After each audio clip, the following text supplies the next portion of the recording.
चलिए फ्रेंड्स, आज हम एक टॉपिक स्टार्ट करने जा रहे हैं पार्टनरशिप अकाउंटिंग में। सबसे पहले पार्टनरशिप अकाउंटिंग का हम बेसिक पढ़ने जा रहे हैं। तो जैसे कि आपको नाम से क्लियर है, fundamental accounting of partnership firm.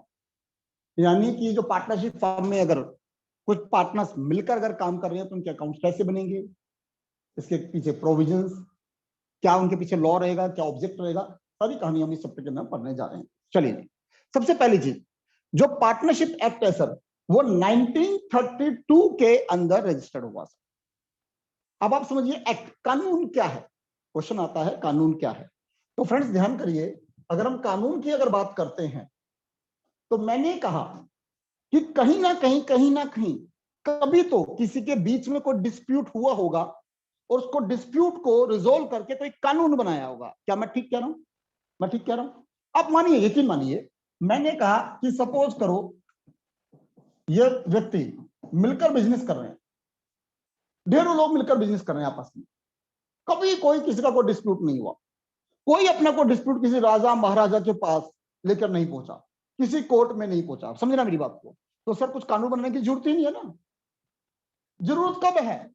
जरूरत तब हुई जब इनके बीच में सर कोई तू मैं हुई, जब इनके बीच में कोई डिस्प्यूट हुआ, इनके बीच में कोई कंफ्लिक्ट हुआ और उस कंफ्लिक्ट को लेकर सर पता चला जी कहीं कोर्ट में पहुंची, और उसके बाद उन्होंने कहा जी हाँ इसका सॉल्यूशन ये है, और वो एक कानून में लिख दिया गया कि इस डिस्प्यूट का ये सॉल्यूशन है। Am are right?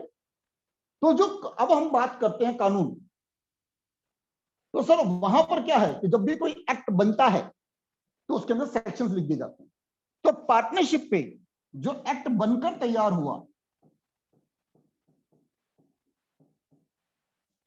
Partnership act sir, वो 1932 के अंदर बनकर तैयार हुआ, जिसके अंदर पार्टनरशिप के अंदर जो रूल्स रेगुलेशन क्या होंगे, क्या सेक्शंस होंगे, पार्टनरशिप क्या है, सारी कहानियां इस एक्ट के अंदर लिखी हुई है। Is that clear? समझ मेरी बात? तो यानी कि 1932 से पहले इंडियन कॉन्स्टिट्यूशन में एक्ट नहीं था। तो आप ये मान के चलो 1932 के अंदर पहली बार ये एक्ट हमारा सामने निकल कर आ गया। Is that clear? समझ आ गई मेरी बात? बहुत बढ़िया। तो देखिए जी, according to section 4 of the Indian partnership act 1932, यानी कि जो एक पार्टनरशिप एक्ट बनता है तो मैंने बताया उसमें बहुत सारे सेक्शंस होते हैं, सेक्शन 1, सेक्शन 2, सेक्शन 3। कई बार क्या होता है किसी सेक्शन के अंदर भी सब सेक्शन हो जाते हैं। जैसे मान लीजिए सेक्शन 4, उसका कोई पार्ट, उसका फिर और कोई पार्ट, फिर उसका कोई और पार्ट। तो पार्टनरशिप एक्ट को जो समझाया गया है, मीनिंग ऑफ पार्टनरशिप सर, वो समझाया गया है सेक्शन 4 के अंदर। किसमें समझाया गया? सेक्शन 4 में। कि according to section 4 of the Indian partnership act 1932, the term partnership is the relation, partnership is the relation between two और मोर पर्सन। जो पार्टनरशिप है सर, वो रिलेशन है दो या दो से अधिक व्यक्तियों के बीच में। अब मान लीजिए मैं कोई ये कही, हाँ जी मेरा ना पार्टनरशिप अच्छा बिजनेस चल रहा है, दूसरे का अच्छा, बहुत बढ़िया भाई, तुम्हारे साथ पार्टनर दूसरा कौन है? नहीं मैं ही हूं ना। तो आप अपने संग पार्टनरशिप कैसे करोगे भाई? तो यानी पार्टनरशिप के लिए कम से कम मिनिमम 2 पर्सन तो होनी चाहिए। Is that clear? तो मींस रिलेशन बिटवीन टू और मोर पर्सन, कम से कम दो या दो से अधिक व्यक्ति who have agreed to share the profit of the business, जो सारे के सारे तैयार हुए हैं।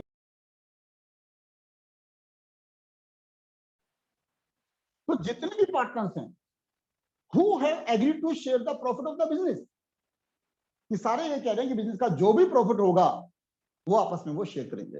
तो it's a common sense, it's implied sense कि अगर कोई लॉस हुआ तो वो भी शेयर करेंगे।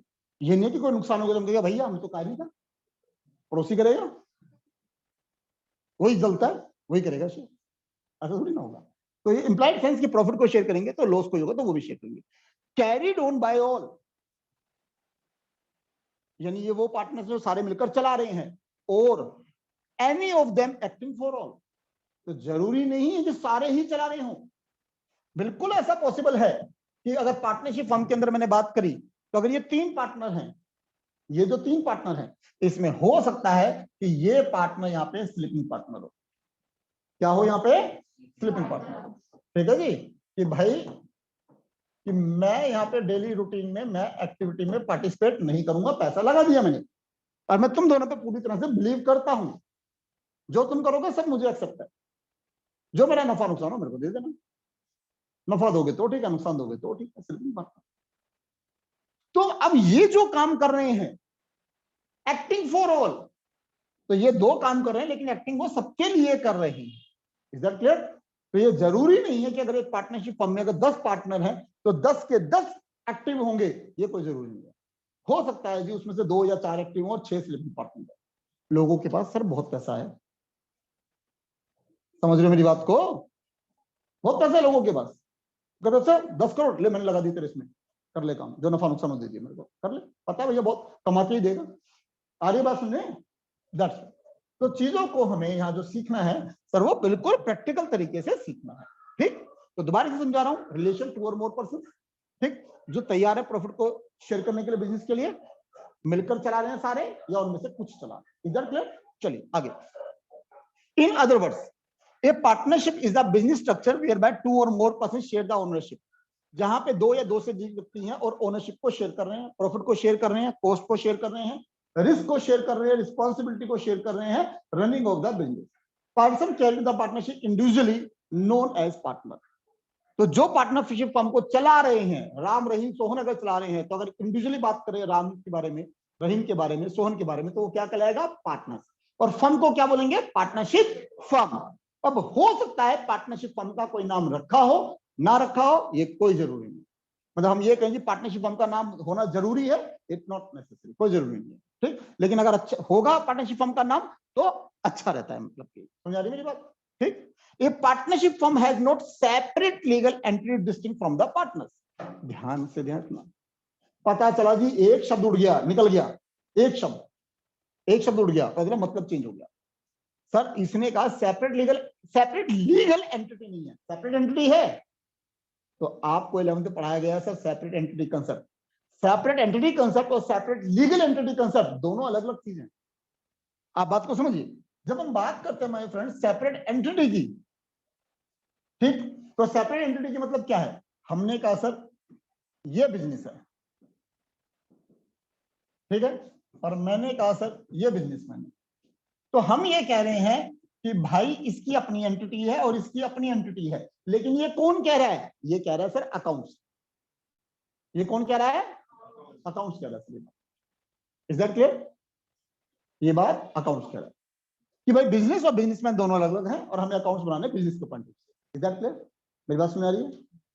लेकिन सर कानून के पॉइंट ऑफ व्यू से अगर हम बात करें तो क्या वाकई में कानून की नजर से दोनों अलग हैं? अगर ऐसा कानून ने मान लिया दोनों अलग हैं, तो अगर कोई फ्रॉड हुआ तो क्या बिजनेस को पकड़ो जी, इसको जेल में डालो, मैं तो अलग हूं। तो कानून तो ये कह रहा है नहीं, बिजनेस और बिजनेसमैन दोनों सेम है। किस केस में? सोल प्रोप्राइटरशिप में। अब जो आप पढ़ने जा रहे हो सर, अब सर ये बिजनेस है, ठीक है जी, वहां पहले एक अकेला व्यक्ति था, ठीक है जी, अब यहाँ पे कई हो गए। तो अब इनकी जो एंटिटी है वो सेपरेट एंटिटी है, लेकिन सर सेपरेट लीगल एंटिटी नहीं है, क्योंकि कानून इनको अलग नहीं मानेगा। जहां पे कोई कहानी हो गई, कानून कहेगा चलो भैया जाओ, लग जाओ लेने पे। Is that clear? तो पार्टनर्स की सेपरेट लीगल एंटिटी नहीं है, पार्टनरशिप फर्म से सेपरेट एंटिटी है। सेपरेट एंटिटी वही अकाउंट्स के पॉइंट ऑफ व्यू से, बिजनेस और बिजनेसमैन दोनों अलग अलग चीजें। जब आप एक एक चीज को समझोगे तब सर बात बनेगी और तब आप दावेदार होगे 100 मार्क्स के। ठीक हो गया? Essential elements of partnership. हमारे पार्टनरशिप के एसेंशियल एलिमेंट्स क्या हैं? क्या जरूरी तत्व हैं पार्टनरशिप फर्म के? पहला, 2 और मोर पर्सन, कि भाई 2 या 2 से अधिक व्यक्ति चाहिए, बगैर 2 या 2 से अधिक व्यक्ति के पार्टनरशिप फर्म कॉन्स्टिट्यूट नहीं करी जा सकती, तो कम से कम 2 या उससे ज्यादा व्यक्ति चाहिए। शेयरिंग ऑफ प्रॉफिट, कि जो भी पार्टनर्स हैं वो सभी पार्टनर्स को शेयर करना है जो भी बिजनेस का प्रॉफिट हो। तो वो एक्सेप्टेबल नहीं हो सकता कि एक पार्टनरशिप फर्म में हम कभी 3 पार्टनर ए बी सी और ए कह रहा है वहां पे कि भाई जो भी प्रॉफिट हो बी और सी तुम बांट लेना, मुझे नहीं चाहिए, मेरा तो प्रभु में ध्यान है पूरा। तो भाई तू पार्टनर किस बात के लिए है? यानी जो भी प्रॉफिट होगा उन तीनों के अंदर बंटना चाहिए। ये एक्सेप्टेबल हो सकता है कि ए कहे कि मेरे को 2% चाहिए, 98% आपका, देन इट्स ओके, कोई दिक्कत नहीं, वो कोई इशू नहीं। और ये नहीं कहेगा अरे 2% होता क्या है, इसमें कोई परेशानी नहीं क्रिएट कर रहा, कुछ है ना, कोई बात चलेगा, प्रॉफिट होना चाहिए। तो मींस यहाँ पे शेयरिंग प्रॉफिट जो होगी वो होगी सर। एग्रीमेंट। अब क्वेश्चन फ्रेंड्स, एग्रीमेंट की कहानी क्या है?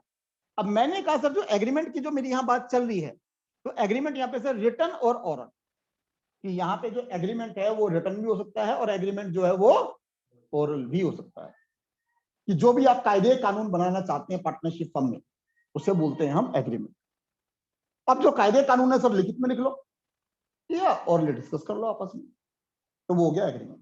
तो वो ओरल भी ठीक है और रिटन भी ठीक है। अब नो डाउट ये रिटन एग्रीमेंट एक बेटर एग्रीमेंट है, क्योंकि एक एविडेंस के रूप में हो जाएगा। ओरल में तो हो सकता है कल को कोई पलट जाए बात से, तो थोड़ा प्रूव करना मुश्किल हो जाता है, और कोई बात नहीं। समझ आ गया? तो रिटन वाला एक बेहतर तरीका है सर। लॉफुल बिजनेस, अब मैंने कहा जी पार्टनरशिप फर्म, अब आपने कहा सर ने पढ़ाया कि 2 या 2 से अधिक व्यक्ति मिलकर बिजनेस करेंगे, पार्टनरशिप फर्म हो जाएगी। ठीक है जी। तो अब आपने कहा कि चलो सर अब हम एक काम करेंगे सर, अब हम एक बिजनेस करेंगे। मैंने कहा पूछा बेटा किसका? सुपारी का। सुपारी लेगा। तो मैंने सोचा सुपारी में तो पान वान खाता होगा, उसमें सुपारी ले रहा होगा। मैंने बेटा कौन सी सुपारी उपारी हो जो पान में लगती है? अरे नहीं सर वो नहीं, और कौन सी? अरे सर वो किसी को होता है ना, उठवाना होता है, जो तोड़वाना होता है, मारना पीटना होता है, ऐसे 4-5 बंदे मसंडे इकट्ठे कर लेंगे, ठीक है, जो तोड़ा ताड़ी का कहानी होगा वो करवाएंगे, और जो प्रॉफिट लॉस होगा 4-5 बांट लेंगे। आप बताओ सर आपको बिजनेस में आना है तो? मैंने पूछा बेटा तू कौन? मैं तो कहीं देखा हुआ लग रहा था मुझे। बेटा मुझे तू याद नहीं आ रहा तू कौन है, मैं जा रहा हूँ अपने घर में जा रहा हूँ। तो भाई अगर पार्टनरशिप एक्ट 1932 की बात कर रहे हैं तो ये जरूरी है कि वो बिजनेस लॉफुल हो, कानून के दायरे में। ऐसी कोई चीज नहीं हो जो कानून के दायरे में ना हो। ऐसा कोई बिजनेस जो कानून के दायरे में नहीं है वो पार्टनरशिप में आएगा ही नहीं। यानी जितने भी इलीगल बिजनेस हैं, जितने भी इलीगल बिजनेस हैं वो पार्टनरशिप फर्म के दायरे में नहीं आएंगे, लॉफुल होना जरूरी है। म्यूचुअल एजेंसी, सर इतना दुर्भाग्य वाली कहानी है कि पता चलता है जी जब हम बेसिक लेवल पे पढ़ रहे हैं तो पता चलता है ये म्यूचुअल एजेंसी पढ़ते ही नहीं है कंसेप्ट। लोगों को पता ही नहीं होता म्यूचुअल एजेंसी एक एलिमेंट जरूरी है पार्टनरशिप फर्म में। जबकि हम देखेंगे ग्रेजुएशन में, कॉम्पिटेटिव एग्जाम में, ग्रेजुएशन में देखेंगे या कॉम्पिटेटिव एग्जाम में देखेंगे तो हमें देखने को क्या मिलेगा कि भाई सबसे मेन एलिमेंट माना जाता है mutual agency. True test of partnership क्या है? बहुत फेमस क्वेश्चन है ग्रेजुएशन में, what is the true test of partnership? तो वहां आता है mutual agency. Mutual agency is the true test of the partnership. तो म्यूचुअल एजेंसी का मतलब ये है कि भाई जो मिलकर काम कर रहे हैं, जो पार्टनर्स काम कर रहे हैं, तो जैसे भी मैंने बताया एक पार्टनरशिप फर्म में अगर 3 पार्टनर्स हैं, ठीक है जी, तो इसका मतलब म्यूचुअल एजेंसी का मतलब क्या है कि ये पार्टनरशिप फर्म के लिए एक एजेंट की तरह काम कर रहे हैं। और म्यूचुअल एजेंसी का मतलब ये है कि अगर यहाँ पे अगर ये पार्टनर ए है, ये पार्टनर बी है और ये पार्टनर सी है, तो ए ने जो भी काम किया उसके लिए बी और सी बाउंड होंगे। बी जो भी पार्टनरशिप फर्म के लिए काम कर रहा है उसके लिए ए और सी बाउंड होंगे, और जो भी सी काम कर रहा है उसके लिए ए एंड बी बाउंड होंगे। Mutual agency, true test of partnership. Is that clear? बात समझ आ रही है? ठीक है। तो यानी कोई भी पार्टनर कोई काम कर रहा है तो बाकी पार्टनर या पार्टनरशिप फर्म जो होगी वो उसके लिए पूरी तरह से बाउंड होगी। Is that clear? तो that is true test of partnership. तो mutual agency denoted the legal relationship among the partners whereby each partner has authorization power and the ability to enter the partnership firm into the business contract। कि यहाँ पर mutual agency में कहा गया कि भाई इस पार्टनर की अथॉरिटी ये है, इस पार्टनर की अथॉरिटी ये है और इस पार्टनर की अथॉरिटी ये है। तो जो उसको अथॉरिटी है उसके एवज में वो काम करेगा और बाकी पार्टनर्स क्या होंगे? बाउंड होंगे। Is that clear? समझ आ गई मेरी बात? बहुत बढ़िया। अब number of partners in partnership firm. अब क्वेश्चन आता है कि एक पार्टनरशिप फर्म में नंबर ऑफ पार्टनर्स कितने हो सकते हैं? तो मेरी बात हो चुकी है फिर आपसे कि मिनिमम नंबर ऑफ पार्टनर्स की मैं बात अगर आपसे करता हूं तो वो कितने हो गए सर? 2। 2 से नीचे तो पार्टनर हो ही नहीं सकते ना सर। अगर हम बात करते हैं मैक्सिमम नंबर ऑफ पार्टनर कितने हो सकते हैं, तो सर मैंने कहा अगर पार्टनरशिप फर्म एक्ट की बात करूं तो वहां कहीं लिखा ही नहीं हुआ कि मैक्सिमम नंबर ऑफ पार्टनर कितने हो सकते हैं। मजे वाली बात समझिए, जो मैंने भी आपसे कहा द पार्टनरशिप एक्ट जो है 1932, उसमें कहीं लिखा ही नहीं हुआ कि मैक्सिमम नंबर ऑफ पार्टनर इतने हो सकते हैं। लेकिन अभी हमने थोड़ी देर पहले देखा यहाँ सोल पार्टनरशिप, बीच में पार्टनरशिप फर्म और इधर क्या था? कंपनी। लेकिन अगर कंपनीज एक्ट 2013 में यह कह दिया गया कि भाई अगर इससे ज्यादा पार्टनर होते हैं तो उन्हें कंपनी बनानी पड़ेगी, तो वो बात तो पार्टनरशिप एक्ट में लगेगी ना ऑटोमेटिकली। आप बताइए मेरी बात समझ आई नहीं आई? अगर पार्टनरशिप फर्म में एक्ट में कहीं कुछ नहीं कहा गया, चलो मैंने मान लिया, लेकिन अगर कंपनी जब 2013 में बोल दिया गया कि भाई अगर पार्टनर इससे एक्सीड कर गए तो कंपनी बनानी पड़ेगी, पार्टनरशिप फर्म से काम नहीं चलेगा, तो इसका तो पार्टनरशिप फर्म में मैक्सिमम नंबर ऑफ पार्टनर हो गई ना वो बात। तो पढ़िए जी। तो मैंने कहा sir in partnership firm maximum number of partner not prescribed by the partnership 1932 as per the companies act 2013 section 464 empower the central government to prescribe that the a partnership firm can not have more than 100 members.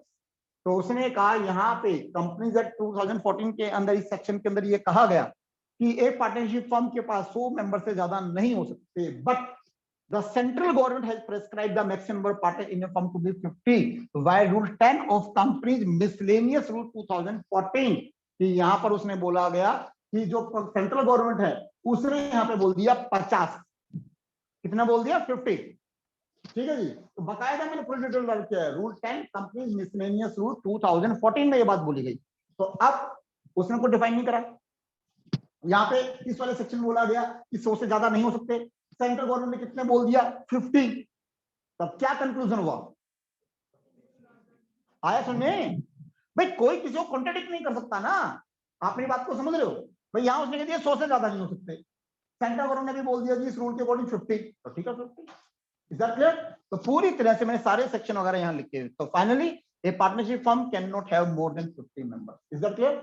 आ रही है मेरी बात समझ में?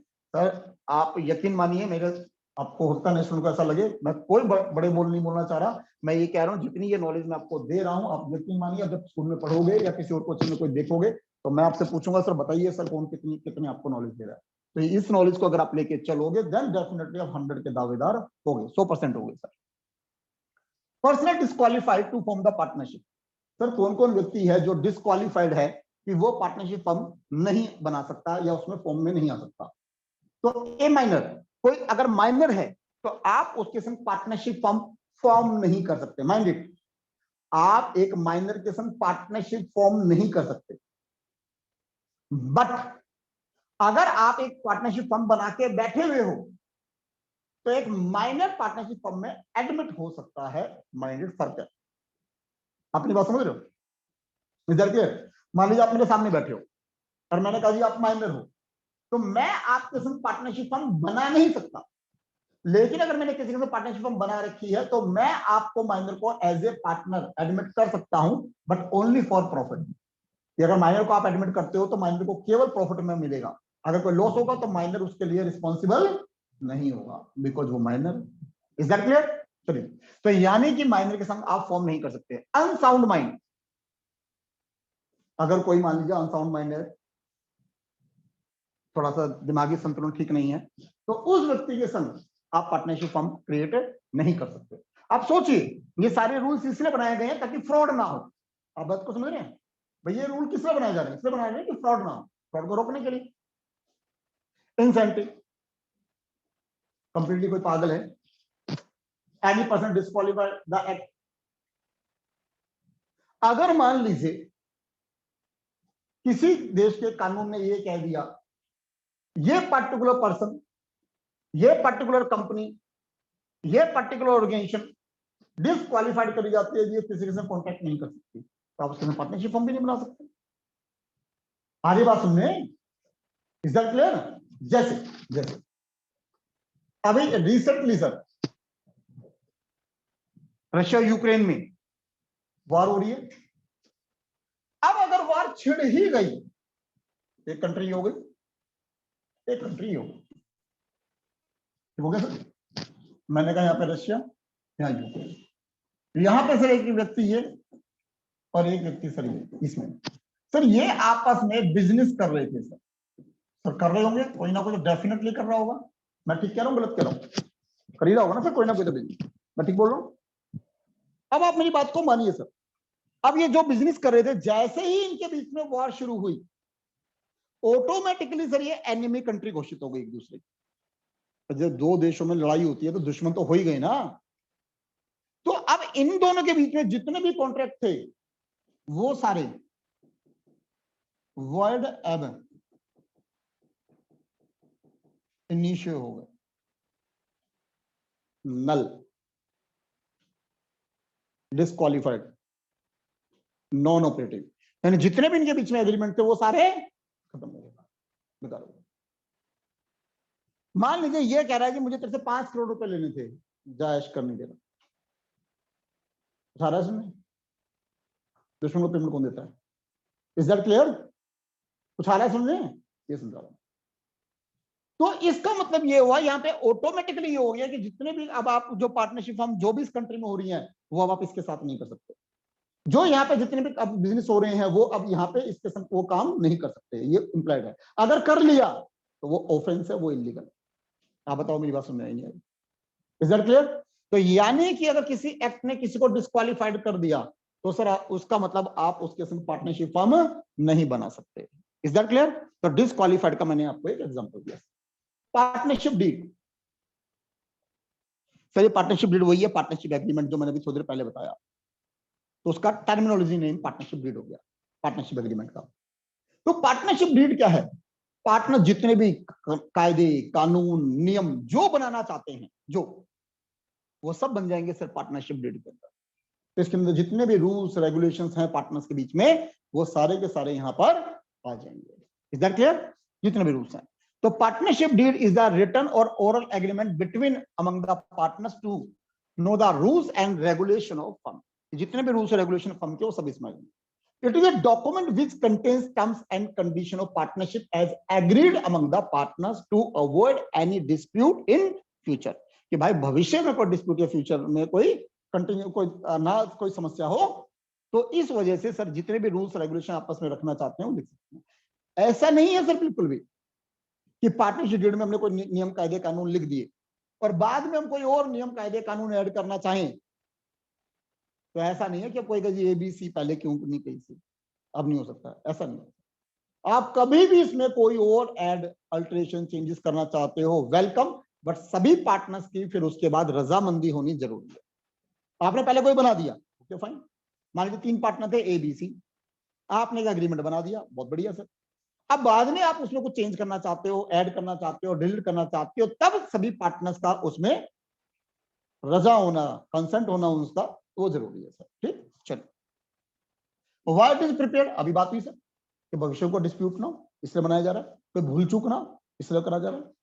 ठीक, amendment in partnership deed, तो अभी मैंने बताया आप जब चाहो आप अपने पार्टनरशिप डीड में अमेंडमेंट कर सकते हो, बाकी सभी पार्टनर्स का उसमें राजी होना जरूरी है। Contents of partnership deed, sir partnership deed के कंटेंट्स क्या हैं? पार्टनरशिप डीड के कंटेंट्स क्या हैं?